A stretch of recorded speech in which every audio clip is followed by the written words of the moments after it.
आइए अब ये जानते हैं. May I now invite Dr. Ajay Deta, UASG Chair, to kindly tell us about this. Good morning, everyone. Thank you for this wonderful opportunity to talk about universal acceptance as a concept. Hence, is very basic, very common, but yet difficult to implement. We will spend few minutes to understand the concepts. We'll try to cover what UASG is all about, what UA Day is all about, and leave you with the thoughts why this is extremely important for all the communities which we are sitting here. Next slide, please. Many people, as you know, around the world are excluded from experiencing internet. Anilji very validly said in the beginning, 60% of the world. And let's talk about India a little bit. We are 1.4 billion people.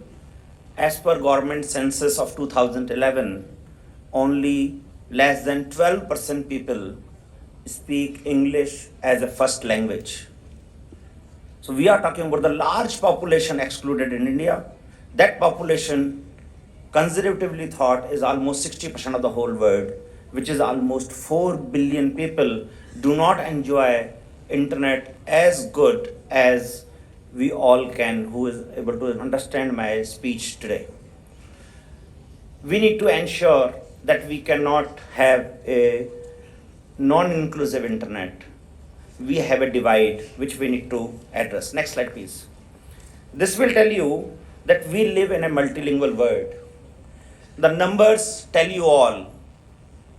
English is third. We probably sometimes live in a myth that English is the most popular language. It is one of the language. There are arguments which say that how an Hindi language person will communicate with an English person. This is other way around too, that how the English person will communicate with a Hindi person. This problem existed even when the internet was taking place in English. And we need to address that these populations, which large in number, which we do not think is really existed, we need to really address this multilingual word in this world to come. Next slide, please. When the internet was started almost 30 years before, and now the internet growth in the early years was in English speaking predominantly those countries. But when we see the internet access now is exponentially required in the countries which do not speak English, the regions which do not speak English as a first language. Some countries not even a second language. And that's where the new internet, if I may say, which is purely dependent on a language-based access.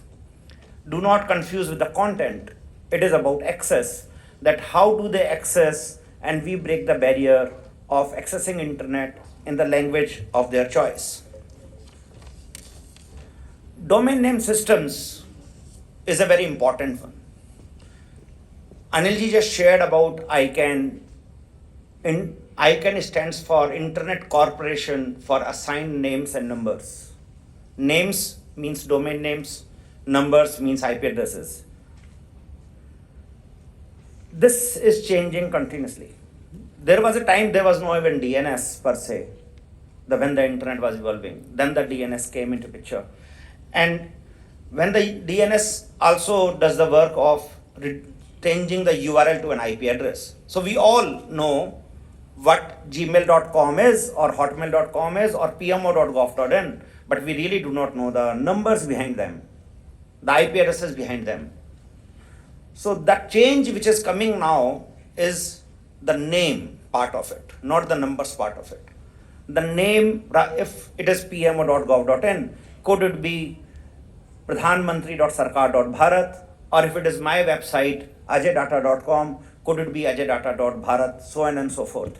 So we are talking about those URLs, those identifiers which are in English and could it be in the language of your choice. And these are changing. These are changing very fast.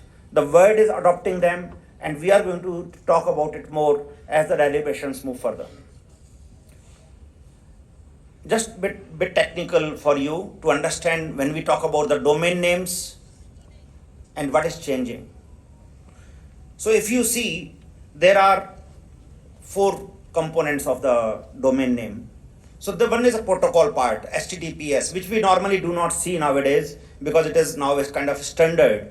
Even if you type in hotmail.com, for example, or gmail.com, it will take you to HTTPS, or it will not be required to type in. But you may type in, it's a part of the protocol, it's hidden there. So you see that's the part of the protocol which is there. And then the label www, you may or may not use it, it is not mandatory, but the domain name is mandatory.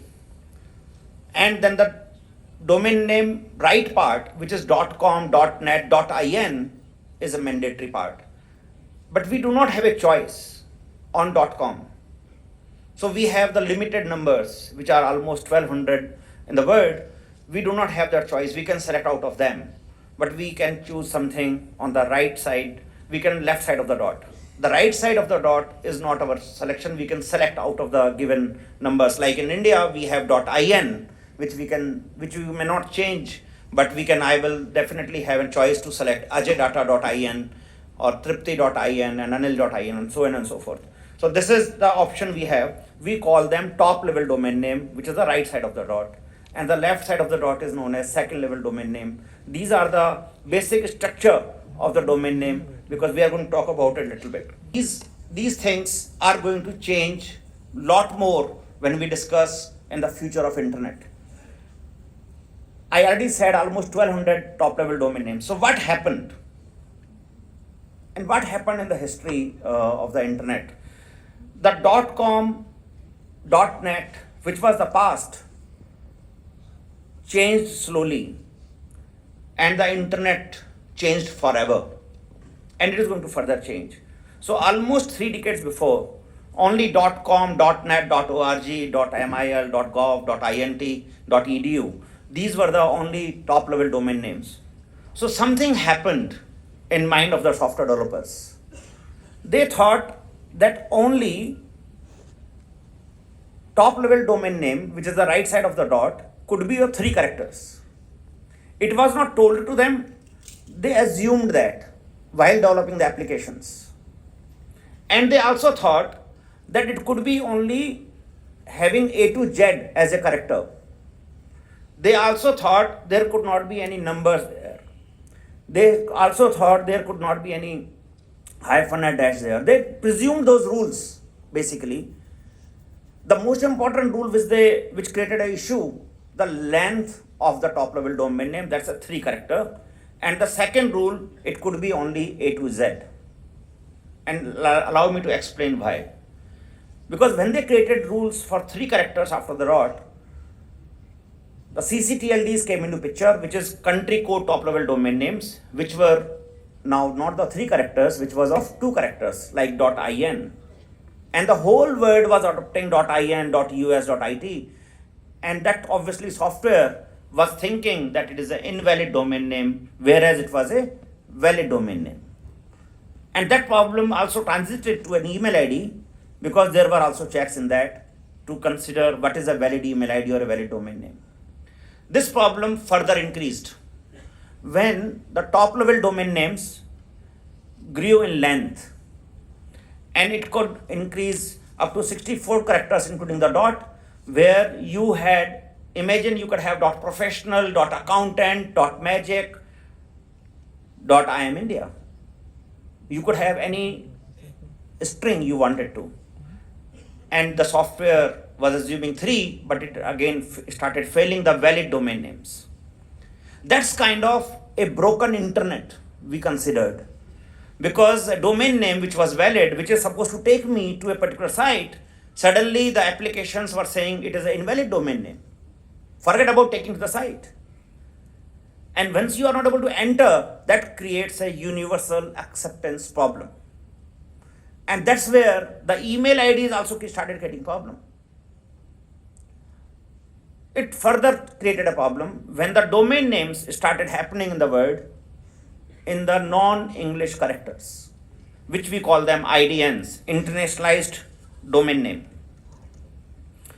And internationalized domain names was important because some people in late 20s understood that language is going to be the key for next billion people online. We need to bring them on. There are some famous quotes on your screen. I'm not going to say them, but these are some indicators of the visionaries of the world thought that language is a most important medium to access, to communicate. And that's, internet can't be aloof, just be in English. Hence, the language started happening, and ICANN, with the help of volunteers at the technical community, started building the IDNs. On your screen, you can see how the world is adopting the IDNs, the top level domain names. 43 countries have taken IDNs. India has some of one, some of two, some of three.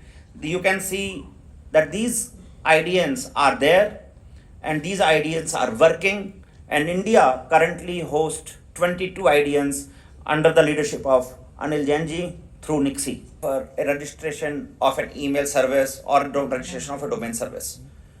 These are some examples how an IDN looks like. Just to test, how many of you have seen it before? So we can see the thing. And that's why universal acceptance discussion is important. Do you see that? This is so crazy that you are working last 2010 and India is working 2014, and we have very handful people who knows how IDN looks like. These are some examples. And by the way, this domain name data.bharat is a valid domain name. This is not invalid.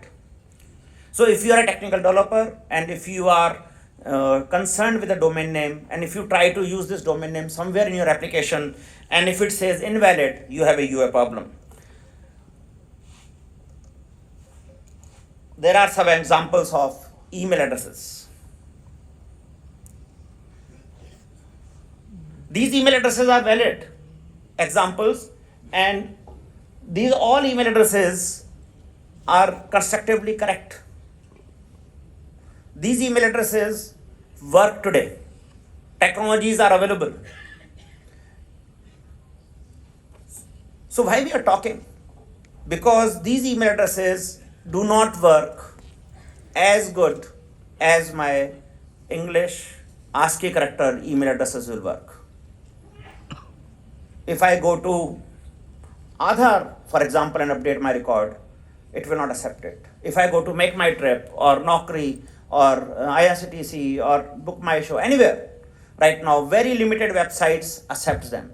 And that's what we are discussing today, that my email ID, your email ID, in the language of your choice must work the way it is required. I've been working at ICANN now for 10 years.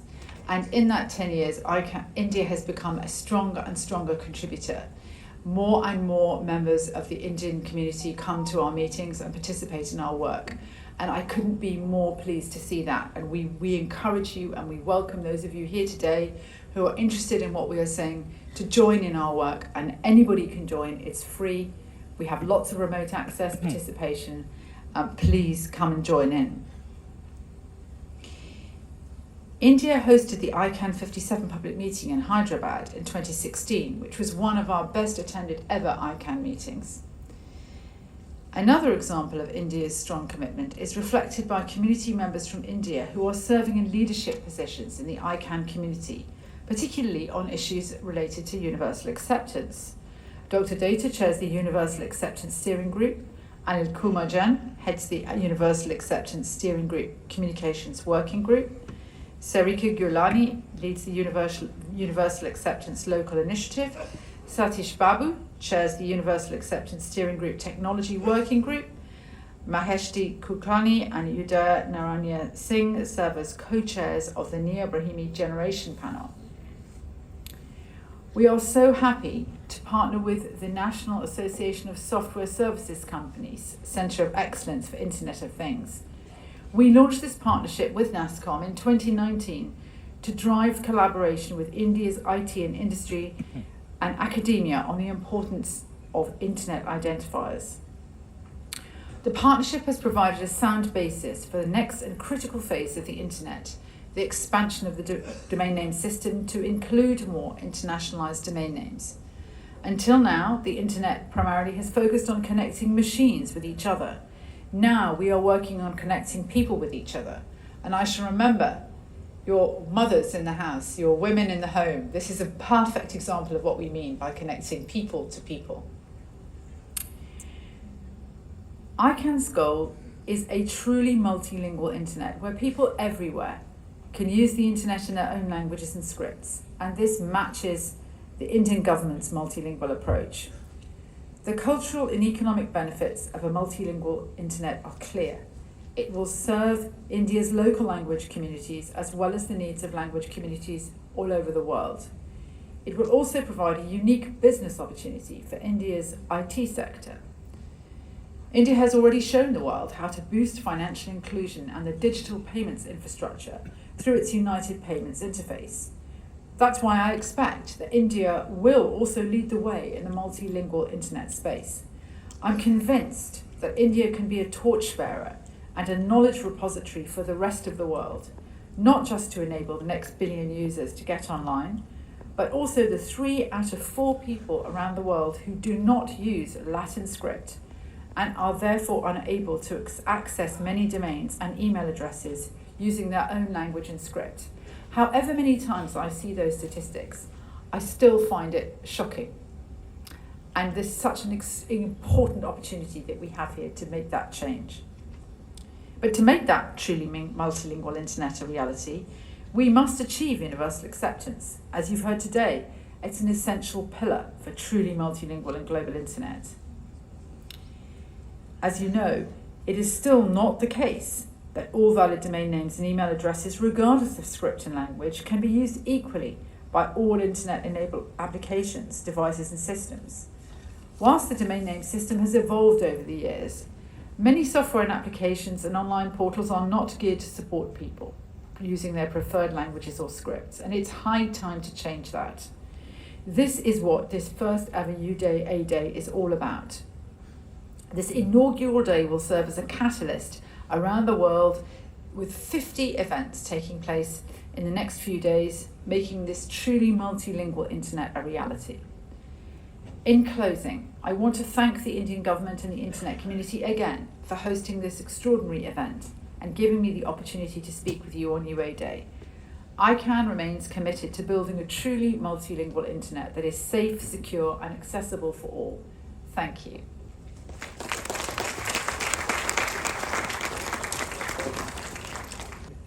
Thank you, Anil. And Subi, your speech was inspiring. Ajay, you're a champion of this. There's no other place in the world that I could think that this model can be implemented successfully and serve as a role model for the rest of the world. India is indeed a poster child for implementing universal access, acceptance, access. You've heard different versions of UA. So when you look at the internet, and the beginnings of the internet, it was an enabling technology.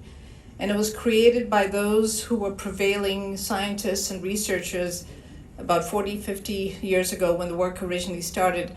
And it began in the English language, which has become the language of science, the language of technology. But the next generation of internet needs to bring into the fold the mainstream of society, which is 8 billion of us, and with the 8 billion of us who speak many, many languages. And as Subi so rightly pointed out, we need to bring multiple genders into the fold. The internet is a global equalizer. So we're absolutely delighted that this is being taken very seriously by India with governmental support. 22 official languages to be implemented in the internet infrastructure. This is no small feat. This is a huge mountain to climb.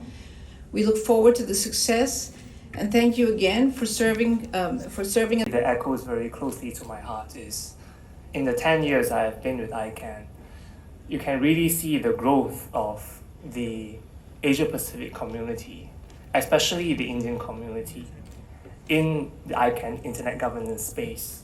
But not just in ICANN, but in various other internet governance fora, like the Internet Governance Forum, in the Internet Engineering Task Force, and so on. And as she mentioned, if we are all at the table, that's where we make a difference. And today we are coming together to make a difference. We're talking about universal acceptance, and the problem statement is very clear. We want to connect the next billion. I think that message is very clear, and all of us understand this high-level message. The challenge now for us is the devil's in the details. Sounds very straightforward. In some ways it is. What we need to do is raise awareness that users have access to this new technology, to this infrastructure. And again, a very quotable quote, quoting Subi, if you give us access to technology, we'll figure it out. I believe in that very, very strongly. And I think it's something all of us can help those that have not been connected be connected. Yesterday at another session, I shared also the challenge, helping my mom get online. Just applying for a social media account, or applying for an account with an e-government service. The first thing they ask for is an email address. My mother cannot type in English. So to access any account, be it an e-government service or a social media application, she needs to ask me for help. But by availing domain names and email addresses in the scripts they can use, we fully empower them. And we're not talking about the older generation only. Very large communities, like Sally mentioned, large communities do not use English. So by availing this, we are helping them come online. And that's where all the economic opportunities come in. So on the one hand, it seems relatively simple, raising awareness. On the other hand, we need to work together to raise awareness with industry as well, because fundamentally, domain names and email addresses allow us to access the internet. But the services that sit on top of the internet is where the industry comes in. All the tech companies, the software providers, software applications, the browsers, the email providers, all of them come in. We are one ecosystem, and we all need to work together. And today we will discuss all of these topics more in detail. How can we work together to code our systems to accept domain names and email addresses in the local scripts? How can we not just raise awareness, but for industry, the decision makers, to realize that it makes sense for them to do it now than to wait for, we'll do it later when everybody else comes on board. India would be a key success model for the rest of the region, the rest of the world. And I'm very confident that we can do this together. So I'm very excited to see all the conversations that's going to happen today, and that we will be able to problem solve to connect the next billion together. Thank you very much. Actually, and before I start my talk about the UA, I just want to add something to what Abhishek sir has said. When we talk about internet penetration in India, actually, where we have already connected 800 crore people actually out of it, the important thing is what is the use of the internet? Just connecting the people over the internet would solve the issue?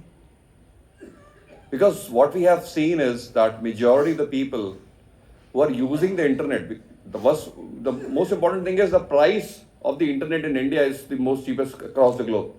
You travel around the world, you will find that the internet price is most economical in India. And that's creating the exploitation of internet over the Indian economy actually. Because majority of the people are just browsing, downloading the music, downloading the movies, or chatting over WhatsApp. But is that the real use of internet?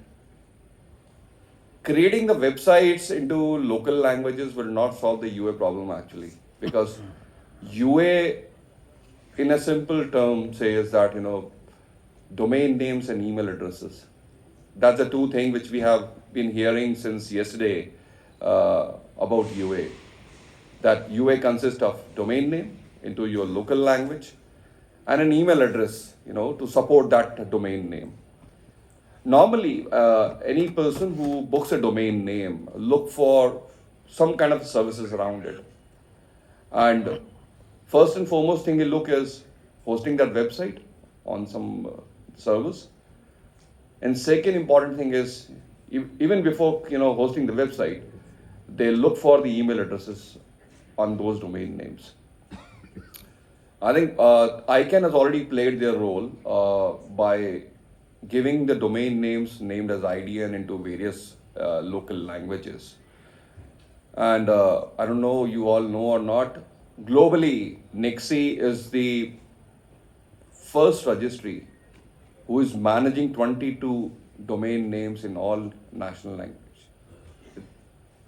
It's not a small thing. Normally, if you go to China, you will find 2 domain names. If you go to Saudi side, you will find 1 domain name with the registry, because they don't have the mix of the languages. Russia, you have Russian, Chinese. China, you have Chinese. Arab, you have Arabic. India is the alone country actually wherein we have diversified languages and diversified people actually.